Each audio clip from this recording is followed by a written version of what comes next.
शुक्लांबरधरं विष्णुं शशिवर्णं चतुर्भुजं प्रसन्नवदनं ध्यायेत् सर्वविघ्नोपशान्तयेत्। गुरुर्ब्रह्मा गुरुर्विष्णुः गुरुर्देवो महेश्वरः गुरुः साक्षात् परब्रह्म तस्मै श्रीगुरवे नमः। व्यासाय विष्णुरूपाय व्यासरूपाय विष्णवे नमो वै ब्रह्मनिधये वासिष्ठाय नमो नमः। कूजन्तं राम रामीति मधुरं मधुराक्षरम् आरुह्य कविताशाखां वन्दे वाल्मीकिकोकिलम्।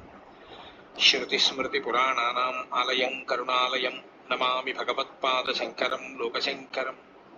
सदाशिवसमारम्भां शङ्कराचार्यमध्यमाम् अस्मदाचार्यपर्यन्तां वन्दे गुरुपरम्पराम्। वागर्धाविव सम्पृक्तौ वागर्धप्रतिपत्तये जगतः पितरौ वन्दे पार्वतीपरमेश्वरौ। सूक्तिं समग्रयितुनः स्वयमेव लक्ष्मीः श्रीरङ्गराजमहिषी मधुरैः कटाक्षैः वैदग्ध्यवर्णकुणकुम्भनगौरवैर्यां कण्डूलकर्णकुहराः कवयोधयन्ति। हैमोर्ध्वपुण्ड्रमजहन्मकुटं सुनासं मन्दस्मितं मकरकुण्डलचारुगण्डं बिम्बाधरं बहुलदीर्घकृपाकटाक्षं श्रीवेङ्कटेशमुखमात्मनि सन्निधत्ताम्। मनोजवं मरुततुल्यवेगं जितेन्द्रियं बुद्धिमतां वरिष्ठं वातात्मजं वनरयूथमुख्यं श्रीरामदूतं शिरसा नमामि। जयत्यति बलो रामो लक्ष्मणश्च महाबलः राजाजीति सुग्रीवो राघवेणाभिपालितः दासोऽहं कौसलेन्द्रस्य रामस्याकृष्टकर्मणः हनुमान् शत्रुसैन्यानां निहन्ता मारुतात्मजः रावणसहस्रं मे युद्धे प्रतिफलं भवेत् शिलाभिषेकप्रहरतः पादपैश्च सहस्रशः अर्दयित्वा पुरीं लङ्काम् अभिवज्य च मैथिलीं समृद्धार्धो गमिष्यामि विशतां सर्वरक्षसां धर्मात्मा सत्यसन्धश्च रामो दशरथिर्यदि पौरुषे च प्रतिद्वन्द्वस्य रैनं जहिराविणिम् आपदामपहर्तारं दातारं सर्वसम्पदां लोकाभिरामं श्रीरामं भूयो भूयो नमाम्यहम्। शरज्योत्सनाशुद्धां शशीतजटाजूटमुकुटां वरत्रासत्राणस्फटिकघटिका पुस्तककरां सकृन्नत्वा नत्वा कथमिव सतां सन्निधत्ते मधुक्षीरद्राक्षा मधुरिमधुरीणाः फणितयः। हरिः ओम्। అరణ్యకాండము 34వ సర్గము. శూర్పణఖ రామలక్ష్మణుల అందచందములను శౌర్య పరాక్రమములను వర్ణించి చెప్పుట, సీతాదేవి యొక్క సౌందర్య వైభవములను ప్రకటించి ఆమెకు భర్త కాదగినవాడవు నీవే అని పలుకుచు ఆమెను అపహరించుకొని రమ్మని రావణునకు సూచించుట. తతః శూర్పణఖాం క్రుద్ధాం బ్రువంతీం పరుషం వచః అమాత్య మధ్యే సంక్రుద్ధః పరిపప్రచ్ఛ రావణః. నిండు సభలో అమాత్యుల సమక్షమున క్రుద్ధురాలై పరుషవచనములను పలుకుచున్న శూర్పణఖను చూచుచు రాముని విషయమున క్రోధావేశపరుడయ్యున్న రావణుడు ఆమెను ఇట్లు ప్రశ్నించెను. కశ్చ రామః కథం వీర్యః కిం రూపః కిం పరాక్రమః కిమర్థం దండకారణ్యం ప్రవిష్టః సుదురాసదం ఆయుధం కించ రామస్య నిహతా ఏన రాక్షసాః కరశ్చ నిహతః సంఖ్యే దోషణస్త్రిశిరాస్తథా తత్వం బ్రూహి మనోజ్ఞాంగి కేనత్వం చ విరూపిత. ఎవడా రాముడు, అతడెంతటి వీరుడు, అతని రూపరేఖలెట్టివి, అతని బలపరాక్రమములు ఎట్టివి, చొరరాని దండకారణ్యమును అతడు ప్రవేశించుటకు గల కారణమేమి, కర దోషణ త్రిశిరులను వేల కొలదిగా గల రాక్షస యోధులను యుద్ధమున హతమార్చిన ఆ శ్రీరాముని ఆయుధములెట్టివి, ఓ సుందరి, నీ ముక్కు చెవులు కోసి నిన్ను వికృత రూపను చేసినదెవరు, అన్నింటినీ వివరముగా తెలుపుము.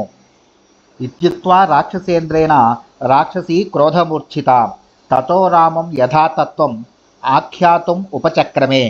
రాక్షసరాజు ఇట్లడుగగా క్రోధ వివసయ్యున్న శూర్పణఖ రామలక్ష్మణులను గూర్చి తనకు తెలిసినంతలో విపులముగా ఇట్లు చెప్పదొడంగెను.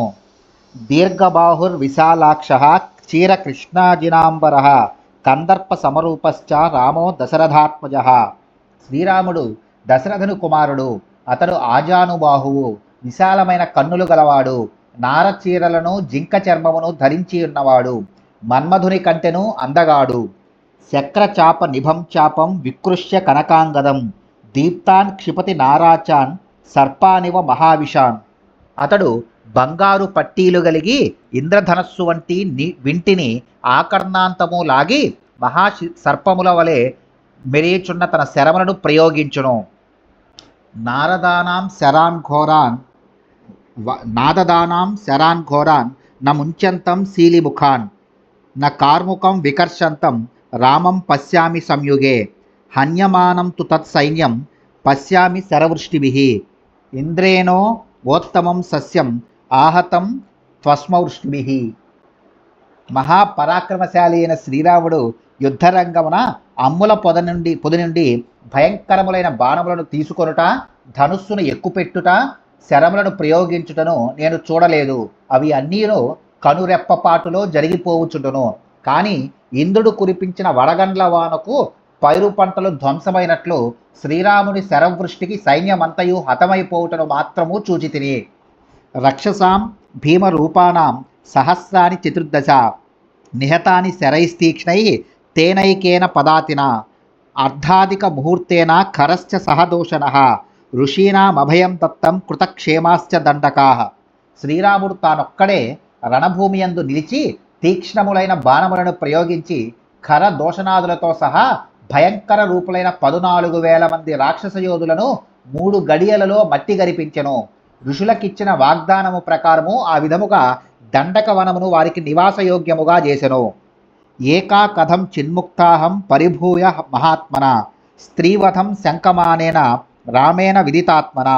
నేను ఆ మహాత్ముని చేతిలో అవమానముల పాలైతిని. అతడు ధర్మాత్ముడగుట వలన స్త్రీని వధించుట తగదు అని భావించి నన్ను విడిచిపెట్టెను. నేను ఎట్టకేలకు చావుదప్పి ఎట్లో ప్రాణములతో బయటపడితిని. భ్రాతాచాస్య మహాతేజ గుణతస్తుల్య విక్రమ అనురక్తశ్చ భక్తశ్చ లక్ష్మణో నామ వీర్యవాన్ అమర్షి దుర్జయో జేత విక్రాంతో బుద్ధిమాన్ బలి. రామస్య దక్షిణో బాహు నిత్యం ప్రాణో బహిశ్చరః. మహావీరుడైన లక్ష్మణుడు అతని తమ్ముడు. అతడు మిగుల తేజస్వి. సద్గుణములను బట్టియు పరాక్రమము చేతను అతడు అన్నతో సమానుడు. అతనికి తన అన్నయ్య అయిన శ్రీరాముని ఎడల ప్రేమానురాగములు భక్తి విశ్వాసములు అపూర్వములు. అతడు అధర్మమును ఏమాత్రము సహింపడు. శత్రువులకు జయింప సఖ్యము గానివాడు. జయశీలుడు, గొప్ప పరాక్రమము గలవాడు, మిగుల ప్రజ్ఞామూర్తి, సాటిలేని బలశాలి. అతడు తన అన్నయ్యకు శ్రీరామునకు బహిప్రాణము, కుడి భుజము. రామస్యతు విశాలాక్షి పూర్ణేందు సదృశానన ధర్మపత్ని ప్రియాభర్తు నిత్యం ప్రియహితే రత సా సుకేశీ సునాసోరు సురూపా చ యశస్విని దేవతేవ వనస్యాస్య రాజతే శ్రీరివాపర తప్తకాంచన వర్ణాభ రక్తతుంగ నఖీ శుభ సీతానామ వరారోహ వైదేహీ తనుమధ్యమ.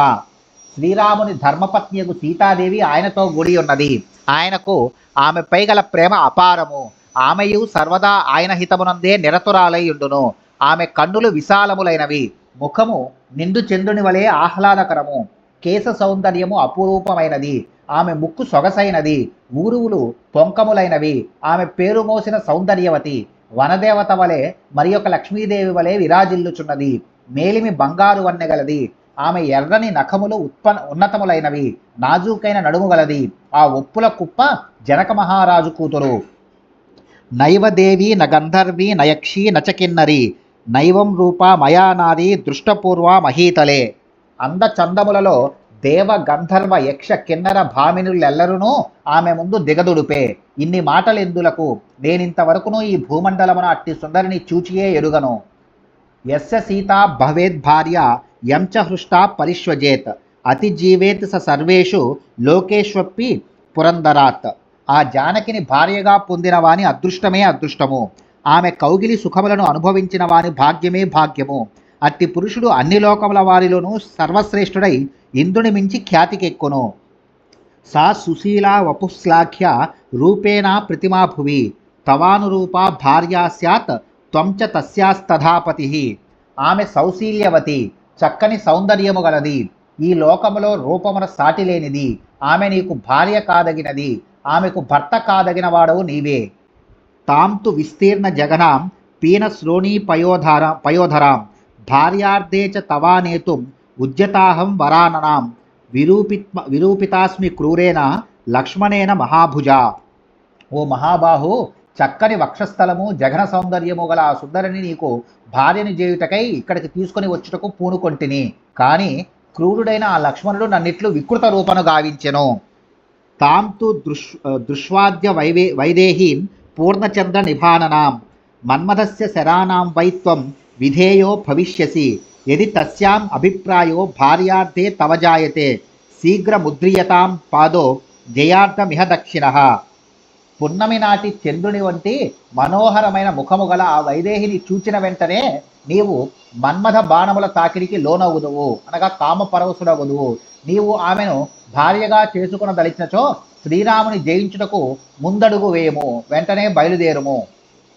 కురుప్రియం తథా తేషాం రక్షసాం రాక్షసేశ్వర వధాత్ తస్య సుశంసస్య రామస్య ఆశ్రమవాసినః తం శరైర్నిశితైర్హత్వా లక్ష్మణం చ మహారథం హతనాథమం సుఖం సీతాం యథా వదుపభోక్ష్యసి. ఓ రాక్షసరాజా, ఆశ్రమవాసి క్రూరుడు అయిన రాముని వధించి ఆ విధముగా కరదోషణాది రాక్షసుల ఆత్మలకు శాంతిని గుర్పుము. నీ నిశితములైన బాణములచే మహారథులైన రామలక్ష్మణులను హతమార్చుము. అనాథ అయిన సీతతో నీ ఇష్టానుసారము సుఖింపుము. రోచతే ఎదితే వాక్యం మమైతద్రాక్షసేశ్వర క్రియతాం నిర్విసంఖ్యేన వచనం మమ రావణ విఘ్నాయే ఆత్మశక్తిం చ హిరేతాం అబలాబలాత్ సీతా సర్వా నవద్యాంగి భార్యార్థే రాక్షసేశ్వర. ఓ రాక్షసరాజా రావణ, నా ఈ సూచనలు నీకు నచ్చినచో ఎట్టి సందేహములను పెట్టుకొనక నేను చెప్పినట్లు చేయము.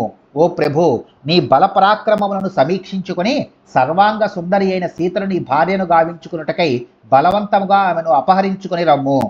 నిశమ్య రామేణ శరైరజిహ్మగై హతాన్ జనస్థాన గతాన్ నిశాచరాన్ కరం చ బుద్ధ్వా నిహతం చ దోషణం త్వమత్ర కృత్యం ప్రతిపత్తుమర్హసి.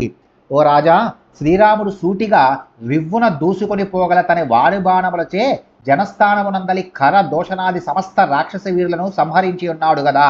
ఆ విషయమును ఒకసారి జ్ఞప్తికి తెచ్చుకొని నీ కర్తవ్యమును నిర్ణయించుకొనుము. ఇత్యార్షే శ్రీమద్ రామాయణే వాల్మీకియే ఆదికావ్యే అరణ్యకాండే చతుస్త్రింశ సర్గః. వాల్మీకి మహర్షి విరచితమై ఆదికావ్యమైన శ్రీమద్ రామాయణమునందలి అరణ్యకాండమునందు ఇది 34వ సర్గము.